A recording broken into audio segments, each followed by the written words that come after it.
질문, 정신병이냐 명상이냐, 인간에게는 오직 이 두 가지 대안밖에 없다고 말씀하셨습니다.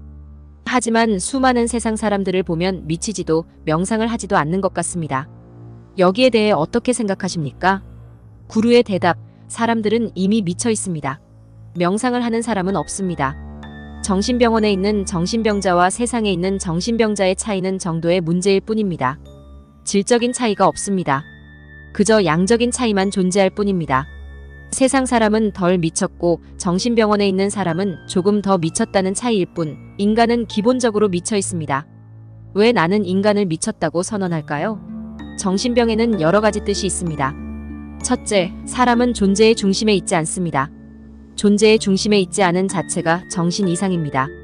중심에 있지 않으면 수많은 목소리가 떠오릅니다. 내면에 수많은 사람이 공존하는 것입니다. 집에 주인이 없는 가운데 수많은 하인이 자신이 주인이라고 우기고 있습니다. 혼돈과 갈등, 투쟁의 연속입니다. 계속 내전 중입니다. 명상을 할 때만 이 내전은 가라앉습니다. 밤낮 24시간 동안 내전이 계속됩니다. 몇 분 동안만이라도 마음속에 떠오르는 것들을 정직하게 적어보세요. 있는 그대로 생각이 떠오르는 대로 적어보세요. 그러면 내가 미쳐있구나 하는 사실을 알게 될 것입니다. 선사들은 가서 내 본래 면목을 찾으라라고 말합니다. 태어나기 전의 얼굴, 그리고 죽고 나서의 얼굴 말입니다. 탄생과 죽음 사이에 있는 얼굴은 모두 가짜입니다. 인간은 계속 속이고 있습니다. 타인을 속일 뿐만 아니라 거울 앞에 서서는 자신을 속입니다. 거울 속에서도 자신의 진짜 얼굴을 보지 않습니다. 자신을 마주대할 용기조차 없습니다. 거울에 비친 모습 또한 가짜입니다. 분장한 가면을 스스로 지어내고 스스로 즐깁니다. 우리는 타인을 속일 뿐 아니라 자신을 속이고 있습니다. 사실 타인을 이미 속이지 않았다면 자신을 속일 수 없습니다. 자신이 만든 거짓말을 믿어야 합니다. 그래야 타인도 믿게 만들 수 있기 때문입니다. 자신이 만든 거짓말을 스스로 믿지 못하면 타인은 그 거짓말을 믿어주지 않을 것입니다.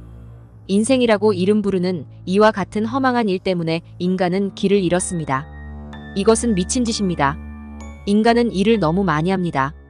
이리 뛰고 저리 뛰고 과로합니다. 평생 고군분투를 해보지만 모두가 허사로 끝납니다. 어디에서 왔는지, 어디로 가고 있는지, 그리고 결국 어디로 가게 될지 아무것도 모릅니다. 길을 가다가 한 사람을 만났습니다. 그에게 어디서 오느냐고 묻습니다. 그가 모른다고 대답합니다. 다시 어디 가느냐고 묻습니다. 이번에도 그는 모른다고 그러면서 갈 길이 바쁘니까 방해하지 말라고 짜증낸다면 누구나 이 사람을 미친 사람이라고 생각할 것입니다. 어디서 왔는지도 모르고 어디로 가는지도 모르면서 왜 그렇게 서두르고 있습니까? 세상 사람들 모두가 이렇게 하고 있습니다. 사람은 모두 길 위에 있습니다. 그러면서 자기가 어디에서 왔는지 어디로 가는지 모릅니다. 출발지도 모르고 목적지도 모르는 것입니다. 하여튼 바쁘게 서둘러도 보고 이리 가고 저리 가보지만 모두 허사로 돌아갑니다. 이는 어떤 유형의 정신병입니까? 무진장 애를 써보지만 털끝만큼의 행복도 모릅니다.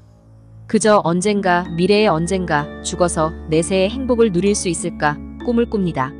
이는 지금의 불행을 못 본 채 하기 위한 트릭에 불과합니다. 인간은 지복을 털끝만큼도 모릅니다. 무슨 정신병이 이렇습니까? 끊임없는 고통, 누가 만든 것입니까? 다른 아닌 자신이 만들고 있습니다. 그렇다면 어떻게 해야 건강한 정신을 회복할 수 있습니까? 먼저 자신이 존재의 중심에 있지 않다는 사실을 자각해야 합니다. 그런 다음 존재 중심을 찾아서 존재 중심으로 들어가 자신의 삶을 인도할 주인을 만나 생활하고 수행해야 합니다. 그러니 먼저 중심에서 자신의 존재를 결정화한 다음 더 이상은 자신에게 고통을 주지 말아야 합니다. 욕망과 동기, 희망 등 고통을 만드는 모든 것을 놓아버리세요. 인간은 뿌린 대로 거둡니다. 인간이 거두는 것은 고통뿐입니다. 그렇지만 자신이 스스로 씨를 뿌렸다는 사실을 자각하지 못합니다. 고통이 오면 그 고통은 외부에서 온다고, 우발적으로 일어났다고, 아니면 악의 존재가 그 배후에 있다고 생각합니다. 그렇게 사람들은 악마를 만들어냅니다. 악마는 사실 희생양입니다. 인간이 스스로 고통을 지어냅니다. 깨어 있으십시오. 다른 사람이 미쳤다고 생각하지 마십시오. 자신이 미쳤기 때문에 여기서 빠져나와야 한다는 사실을 깊이 자각하십시오. 지금 즉시 말입니다. 급합니다. 자신이 아무것도 할 수 없는 병이 너무 깊어서 손을 쓸 수 없는 때가 옵니다. 그러니 내일로 미루지 마십시오. 자신이 미쳐 있다는 사실을 느낄 수만 있어도 좋은 징조입니다. 진리의 길로 나아갈 수 있다는 징표입니다. 문이 거기 있습니다. 정신이 건강해질 수 있는 문이 거기 있습니다. 자신의 진짜 모습을 자각할 정도의 의식만 있다면 알게 될 것입니다.